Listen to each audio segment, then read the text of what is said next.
Winter light sat low over Beijing in February 1972, soft and pale across wide avenues and guarded courtyards. An American president stepped into rooms that had rarely welcomed his countrymen, and the choreography seemed deliberate from the first handshake to the final toast. The week's schedule read like a primer in ceremony. Motorcades moved on time, banquets stretched with precise speeches, and photo lines formed in hallways that felt rehearsed. What appeared on the record emphasized goodwill, cultural respect, and calm pragmatism. Yet many details hinted at another layer. Tight security, careful seating plans, and cautious phrasing suggested a negotiation of interests as much as a cultural bridge. This program presents a speculative reconstruction, built from public accounts and commonly cited histories. It treats conversations as plausible rather than confirmed, and it avoids definitive claims that cannot be verified. The focus remains on tone, staging, and choices that signaled intent without stating it outright. We remain in the year and places concerned, and we follow the week as it seemed to unfold. The story leans on observable settings and reported routines, and it considers the possibility that appearances served strategic ends. The aim is not to settle arguments or to name winners. It is to map the shift that seemed to begin in quiet rooms and along measured walks. What happened in that careful winter may have reframed power in ways that observers sensed but could not fully see at the time. The first major banquet in the Great Hall of the People offered a view into how both sides wanted to be seen and how each wished to read the other. The hall's vast scale mattered. It reduced voices to measured tones and made every pause sound longer than intended. Long tables ran in a geometry that favored order, and the placement of guests seemed purposeful rather than casual. Seating indicated rank and relevance, and it likely signaled which topics might travel across the table and which would not. Floral arrangements suggested restraint rather than excess, and the backdrop used emblematic colors that spoke of continuity and discipline. Lantern light softened sharp edges and gave the gathering a ceremonial calm that reduced the risk of misstep. A toast set the tone. It praised peace and recognized differences without dwelling on them. The words were precise, and the rhythm felt practiced, as if tested against possible misunderstandings. Applause rose on cue and fell gently, leaving an audible stillness that focused attention on reactions rather than lines. Dishes arrived in careful sequence, each built to demonstrate hospitality and heritage. The culinary pacing also served a diplomatic function. It created measured intervals that allowed for short exchanges, quiet notes, and occasional glances across the table that carried their own messages. The food, while celebrated, was never the main feature. It acted as structure rather than center, keeping the evening moving without forcing any single moment to dominate the room. Observers who tracked faces rather than plates noticed small signals. A nod after a cautious phrase, a smile that acknowledged a point without accepting it, a pause before a translation that may have placed a soft cushion around a sensitive sentence. None of this proved anything. It simply indicated how both sides approached risk management when words were likely to be scrutinized line by line. A second toast mirrored the first but added a touch of aspiration. It mentioned cooperation in broad terms and avoided details that might box either party into a corner. The language favored principles over plans, which reduced the chance of later contradiction while leaving space for private negotiation. Cameras captured the highlights and preserved the tidy version of the evening. They recorded clinking glasses, respectful bows, and a dignified cadence that played well in distant newsrooms. Yet the room's most telling information may have come from the pacing between speeches. The intervals felt neither rushed nor slow. They seemed calibrated to permit brief, careful side remarks that could float without creating headlines. This balance between display and discretion may have been the point. Each side needed to prove to its domestic audience that it maintained dignity and control. Each also needed to show the other that it could read signals without forcing them. The banquet, therefore, functioned as a safe theater where both caution and courtesy could be tested. Two practical indicators stood out: seating order aligned with seniority, and suggested who held the pen on key talking points. Translation tempo tracked sensitivity, slowing slightly where nuance mattered, and smoothing when reassurance served. These indicators did not reveal secret agreements. They did give shape to an approach that valued manageability over flourish. The event ended as it began, with protocol observed and posture intact. The hall emptied with unhurried discipline, and the formal smiles faded into a quieter aftertaste. Whether anything significant had been promised remained uncertain, but the atmosphere hinted at an opening. The evening's choreography suggested that public ritual would carry the load while private exchange did the real work elsewhere. The message seemed to be that progress, if it came, would arrive in measured increments and would be framed as respect rather than concession. The banquet closed with the sense that another scene would follow, possibly in a smaller room, with fewer seats and shorter sentences. That was enough for now. It set the week's rhythm and taught both sides how to move without stepping on the other's toes, at least for an evening. The change of setting to Hangzhou's West Lake served a quiet purpose. After the structured grandeur of the Great Hall, the open air and careful landscaping offered a softer stage where posture could relax without abandoning control. The path traced the water's edge in long, even curves that allowed for side-by-side movement and short exchanges that could be ended with a turn of the head. If the banquet had been a lesson in ceremonial containment, the walk was a study in calibrated informality. The lake's surface, often still in late winter, reflected pavilions and bare branches. It also absorbed conversation and kept voices low. Steps fell in a practiced rhythm. Aids maintained discrete gaps that preserved privacy while keeping the principal figures within a safe orbit. The pace looked natural yet structured, and the composition of the walking party shifted in subtle ways that could have signaled topic changes. When senior figures moved closer, the talk likely grew more substantive. When they stepped back, the focus returned to pleasantries and vistas. This arrangement made the walk a tool as well as a tableau. Photos served domestic narratives that stressed mutual respect and cultural appreciation. They also hinted at balance. Neither side appeared to chase the other, and both faced forward as often as they turned to listen.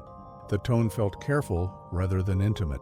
The language, as reconstructed from public summaries, emphasized the value of opening channels, reducing risks, and acknowledging differences without letting them dominate.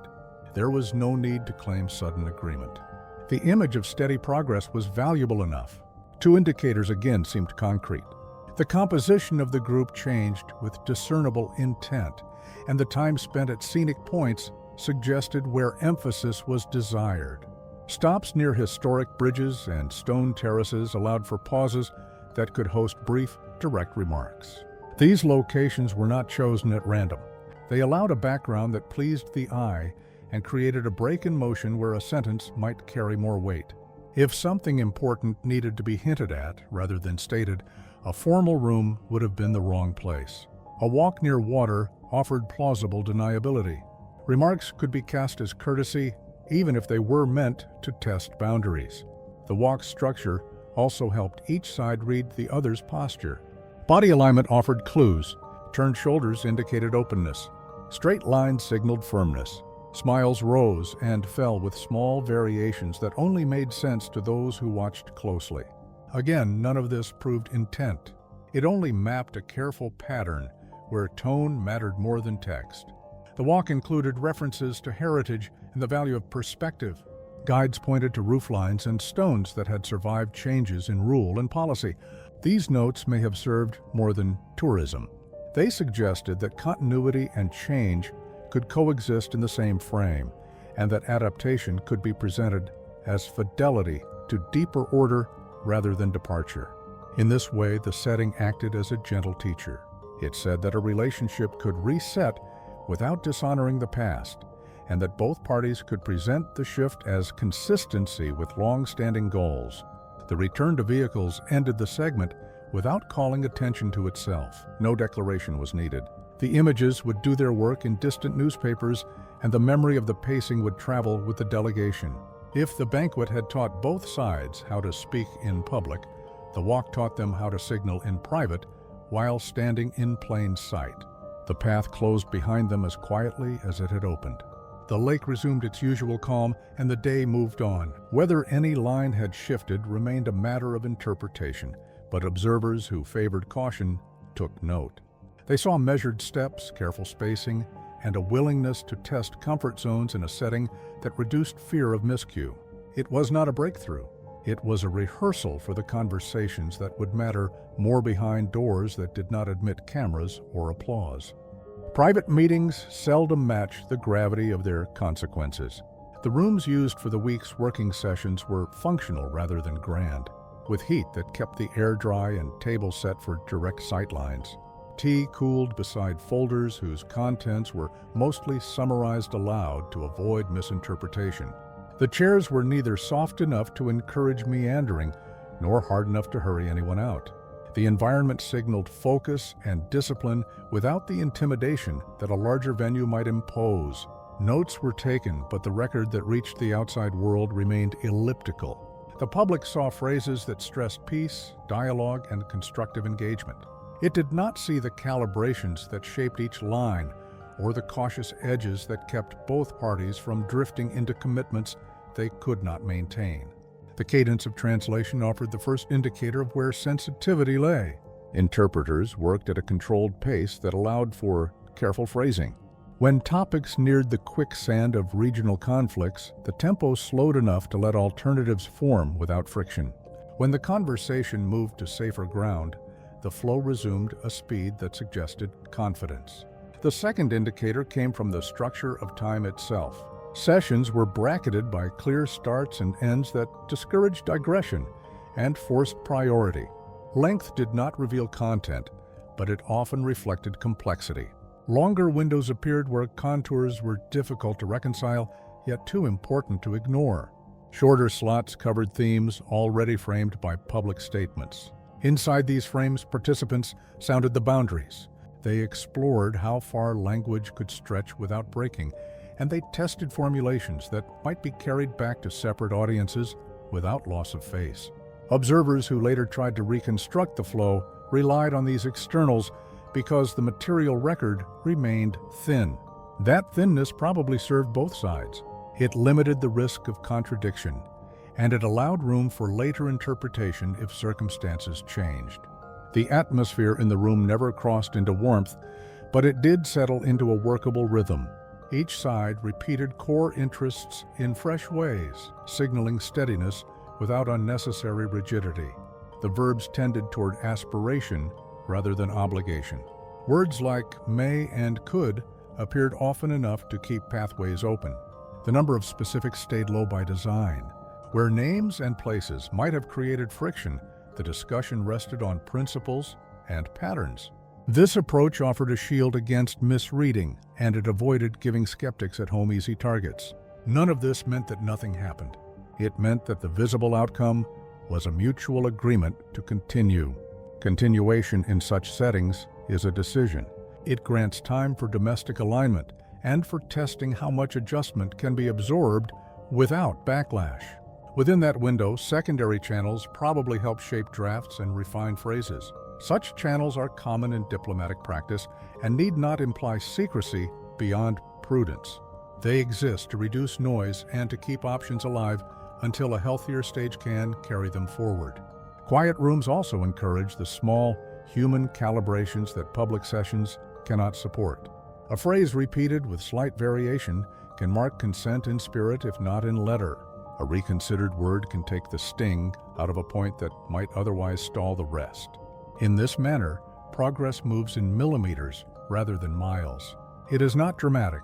It is effective when patience is a strategy rather than a virtue. On days when the schedule tightened, the space between meetings mattered. Corridors and anterooms offered short intervals where a question could be asked with plausible informality. Answers in those spots were often hedged by design, but they served as tests that prepared the next formal exchange. The week's design therefore alternated pressure and release. Large events absorbed attention. Smaller rooms advanced the file. Each fed the other. The larger forums legitimized contact. The smaller ones defined whether contact could carry weight. By the time the doors opened and the press returned, the public language felt familiar. It returned to themes of understanding and progress. It kept commitments broad. It promised continued dialogue within a framework that looked steady. For outside analysts, this felt both underwhelming and instructive. It produced no dramatic declaration, yet it indicated a path that both sides appeared willing to walk. The smoke that seemed to hang in the air owed less to secrecy than to the normal friction of systems learning how to talk. That friction would fade only when habit replaced novelty. The week did not claim to resolve decades of distance. It aimed to replace distance with routine. Routine can move mountains when drama cannot. The meetings ended with a careful reset to public composure. Teacups were collected, papers returned to cases. Schedules resumed their wider pageant. The work had not closed any chapter. It had opened enough doors to make departure feel like a pause rather than a finish. And it prepared the next scenes to carry this new rhythm without the tightrope feeling that marked the first steps. A day in the program shifted to monuments that had stood through cycles of rule and repair, and the party moved in a formation that balanced courtesy with control. Stone steps rose in broad lines, worn and steady, and they invited a pace that neither hurried nor idled. The visit carried a clear purpose. It signaled respect for continuity and suggested that strength could express itself through patience rather than display. Guides chose explanations that favored endurance and order, and they pointed to layers of work visible in the masonry. The message was simple and credible. Long structures survive when they adapt to weather, to resource limits, and to new custodians who inherit both burden and pride. That theme served both host and guest. It offered a language for cooperation that did not sound like concession, and it framed adjustment as fidelity to a deeper line rather than a break from it. Photographers framed arches, battlements, and stairs that drew the eye to distant ridges. The delegation paused at selected points, and those pauses felt matched to talking points that could be made without sounding like negotiation. The first indicator rested in the timing. Longer halts near vantage points allowed for short remarks that were easy to attribute to admiration while still carrying weight. The second indicator rested in the guide's chosen episodes. Stories emphasized resilience and measured repair rather than conquest, which suggested a preference for stability over spectacle. Small signs reinforced this tone. Poses were formal but not stiff. Smiles rose and fell with a rhythm that looked natural, and hands stayed mostly still, which reduced the risk of misread signals. The setting allowed differences to sit quietly. It also gave each side a language to frame future steps as prudent care for shared terrain. If a policy needed to bend, it could be described as maintenance rather than departure. If a message needed to be delivered, it could be wrapped in heritage rather than in pressure. The walk along parapets presented an instructive lesson in how to use place to shape meaning. Elevation offered distant views, which invited comments about perspective. The surface underfoot demanded attention, which limited the urge to fill silence. That balance suited both sides. It produced a calm in which a single sentence might travel farther than a long speech in a hall. Observers who favored concrete details noticed how the group adjusted its spacing when talk grew more serious. Senior figures drew closer, while others drifted back a pace. This pattern matched earlier sequences by the lake, and it showed a habit forming over the week. The habit favored clear lines of sight, and it preserved a buffer that kept unintended witnesses at a comfortable remove. The cultural frame kept control of tone. References to earlier dynasties presented order as a civic good that outlasted contention. References to practical upkeep presented policy as stewardship with duties rather than as power with appetites. For the visiting side, the narrative allowed expressions of admiration that cost nothing at home. For the hosts, the narrative allowed the week to appear as a choice that fit a long record of measured adjustment. The visit also served a tactical need. It reduced time in rooms where missteps might become text, and it increased time in an environment where meaning traveled through setting and pace. The day did not hide difficulty. It placed difficulty inside a frame where steadiness looked like wisdom and where caution looked like duty. In that frame, even disagreement could be presented as care for balance. Security remained present but discreet. The number of visible escorts stayed constant, and their positions were predictable. This predictability reduced tension and kept the event within the boundaries of ceremony. Weather added a mild chill that encouraged brisk movement and limited idle talk. That, too, served purpose. It kept exchanges brief and practical, and it preserved energy for scheduled sessions later. As afternoon light softened, the group descended, and the route again favored wide steps and broad landings. Each landing offered a natural place to pause, and each pause presented an opportunity for a sentence that could carry a signal without leaving a record. The pattern held steady. Praise for workmanship, a nod to the patience required for long projects, an acknowledgement that care for old structures teaches discipline for new tasks. No single line drew attention. Together they shaped an understanding that respect for history could support a careful renovation of policy. The return to vehicles closed the cultural chapter with a modest bow to ceremony. The day had used symbols with restraint and turned them into a grammar for contact. It showed that heritage could serve as neutral ground where both sides might rehearse how to speak of change without challenging pride. If progress were to come, it would likely adopt this tone. It would move as the party moved along the wall, sure of footing, alert to edges, and willing to accept modest gains as proof that a longer path could be walked without inviting a slip. The itinerary resumed its march, and the visit to Stone and Ridge left behind a structured calm that would follow the delegation back into rooms where chairs sat in precise rows. The lesson of the day was plain. Strong systems treat adjustment as upkeep. Durable alliances, if they form, are maintained like old walls, with care, inspection, and a reluctance to replace stable parts that continue to bear weight. Formal sessions returned to meeting halls where microphones rested on polished surfaces and nameplates fixed the order of speech. The room's arrangement left little to chance. Lines of chairs produced direct sight, and the center table divided roles with clarity that reduced room for misread intent. The first indicator followed the order of speakers. Senior figures opened with broad themes, and delegates followed with controlled detail, which kept sensitive material from becoming headline lines. The second indicator appeared in pacing. Agenda items moved at a tempo that mirrored prior public signals, and time allocations stayed close to schedule, suggesting that each side preferred predictability to improvisation. The language remained careful. Words like cooperation, understanding, and stability appeared often, and they carried a plain meaning. Each also carried a shadow meaning that practitioners would recognize. Cooperation meant time to test ideas without exposure. Understanding meant room to hedge when domestic limits pressed in. Stability meant that change, if it came, would be structured and slow. The exchange of documents was ceremonial rather than binding. Folders closed with calm finality, and nothing in their passage demanded immediate action. This was not avoidance. It was a working method that allowed both sides to measure reaction before making any shape permanent. Small gestures carried information. A deliberate nod could mark agreement in spirit. A pause before translation could show that a phrase needed a softer edge.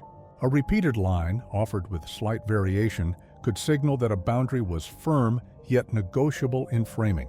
Note-taking by aides remained steady without bursts of hurried copying, which suggested that no shock lines were delivered.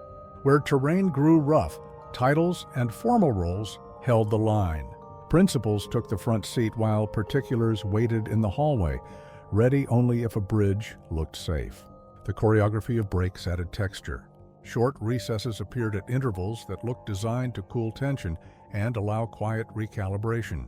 During these moments, the room emptied in stages. Senior figures left last and returned first, and those shifts likely allowed brief checks on whether the last exchange needed a corrective turn. Tea refreshed at a measured rate, which kept hands occupied and pace even. The scent of the room was mild and constant, which mattered more than it seems. Stable sensory detail reinforces stable mood. The sum built a routine that favored composure over theater. The content of public statements remained aligned with prior days. Both sides affirmed respect for each other's history, acknowledged differences without assigning blame, and framed the week as an opening to reduce risk. Risk reduction was the point that carried the most weight. It allowed the visiting side to present the trip as prudent stewardship of national interest. It allowed the hosts to present the engagement as proof of confidence rather than need. In this framing, the week itself became the product. It produced a template for contact that did not require public deals to justify the effort. That template had uses beyond the table. A cautious sentence in a public forum would now read against a background of direct contact, and that contact made meaning easier to calibrate. Outside analysts sometimes find such outcomes thin. They want lines, lists, and markers that can be counted. Yet the counted parts often mislead. The durable shift happens when two systems learn how to signal without uncertainty, and when they build a library of phrases that carry stable meaning across different rooms. These sessions worked toward that library. The sound of voices stayed low. The range of emotion stayed narrow. Smiles were professional, and frowns were rare. Nothing in the room called attention to itself. That absence can be deceptive to the eye, but it is friendly to progress. Quiet sets a climate in which adjustment can take root without attracting high heat. When the day's meetings closed, the public saw a familiar curtain call. Delegations rose together and exchanged measured farewells, and statements to reporters repeated core themes with small practice deviations that suited each domestic audience. The weight of the work stayed under the surface, held by habits that had formed over several days. Even the return walk along the corridor adopted a pace that suggested steady purpose. It gave the impression that the process would continue with or without visible milestones. In the context of the week, that impression may have been the central achievement. It signaled that a channel now existed with enough structure to carry sensitive content without breaking under strain. That channel did not need headlines to prove it was real. It needed only repetition, a stable lexicon, and an understanding that restraint can be a tool rather than a limit. The week's fifth movement ended without flourish, and the lack of flourish served as a message. The parties had learned to share a room without crowding it, and they had learned to leave space in sentences where caution could sit without embarrassment. From such craft, larger turns may one day be shaped, and if they are, they will likely begin as these sessions began, with simple words spoken in a room designed to make hard topics manageable. The final morning turned to the airfield, where tidy lines and open space returned ceremony to its plain essentials. The weather held cool and steady, and the light remained even across the runway and the assembled ranks. Vehicles arrived in sequence and released their passengers with an order that spoke of practiced routine. The farewell delegation took positions that reflected status and responsibility. That composition offered the first indicator. The presence of specific senior figures signaled that the hosts wished to attach dignity to the send-off without implying promises that would bind later choices. The second indicator appeared in the length and cadence of parting remarks. Statements were brief, precise, and careful to credit courtesy, while avoiding any phrase that could be read as a commitment beyond continued contact. The ritual unfolded with the restraint that had marked the week. Flags held their places. Lines stayed straight. Steps fell in unison but without stiffness. The guest's wave followed the handshake, and the wave was held just long enough to serve its public function. The cameras recorded the expected sequence, yet observers on the margins noted the small pockets of conversation that occurred before the final salutes. These pockets tended to form near the base of the stairs, where noise from engines could mask a sentence or two. The content could not be known from the outside, and speculation risked more heat than light. Still, the existence of those pockets suggested that both sides valued one last chance to confirm tone. It matters how a story ends, even if the ending is only a pause. The send-off carried a layered message. On the surface, it framed the visit as successful ceremony, and it placed the emphasis on mutual respect and realistic dialogue. In its quieter layer, it pointed to work still pending and to paths now open that had been closed by habit rather than law. The open space of the airfield helped the symbolism. Nothing blocked the view, which made withholding more visible than giving. The parties gave what they were prepared to show, and they withheld what needed time. The aircraft stood as a literal means of departure and a practical divider between two phases of the same process. Before the stairs, the work belonged to the week. After the stairs, the work belonged to follow up.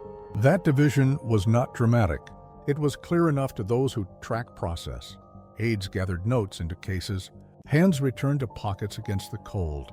The rhythm of movement slowed as the schedule reached its end, and the measured pace suggested a calm that had been earned through careful method. From the vantage of the field, the week's structure appeared complete. Large public frames had alternated with small private ones, and each had supported the other. The farewells matched this duality by wrapping a simple ceremony around an understanding that more discussion would follow in less visible settings. The aircraft door closed with a soft finality that the microphones did not catch. Engines wound upward and flattened into steady sound. Ranks held form until the craft began to move, and then they released in the practiced sequence that returns a pageant to daily life.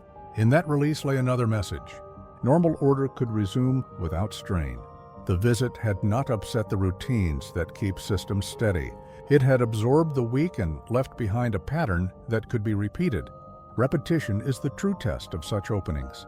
A single visit can be dismissed as theater. A second visit, a working group, or a quiet exchange of letters turns the page. The departure, therefore, mattered less as a farewell than as proof that the contact had been normalized enough to survive travel. The runway stretched forward and fell behind. The aircraft lifted, climbed, and angled toward the route home.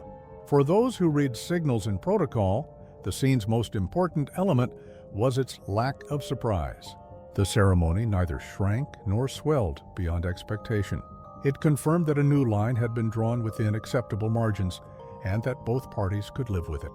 The week ended where such weeks often end, with formal words, short gestures, and a machine that carries people away while leaving their work in files and in habits that must be tended. If change were to follow, it would likely arrive under similar skies, with similar lines, and with the same preference for quiet steps that can be repeated without risk. That was the sense at the field. It was not a claim of victory or a concession. It was a recognition that for now, the center held, and that holding center was the choice both sides seemed prepared to make. The week's record closed in orderly fashion, but the meaning did not seal with the final salute. What was said in public can be read in plain lines, yet the quiet pacing of days may carry the larger signal. Formal rooms set the tone. Walks near water and stone widened the frame. Private sessions kept language broad and reduced the chance of friction.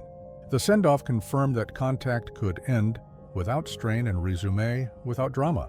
This account stays within what appears credible from the era, and it treats unrecorded exchanges as plausible rather than proven. The pattern that emerges is a method rather than a verdict. It values routine over spectacle and patience over speed. That method suits moments when systems test whether coexistence can serve interest better than distance. From such tests, durable habits sometimes grow. They take hold in spaces where ceremony shields caution and where modest words carry more weight than loud claims.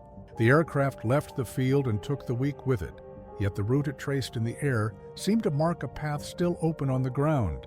If that path is to carry more than ceremony, it will need the same steady hand that shaped this winter visit.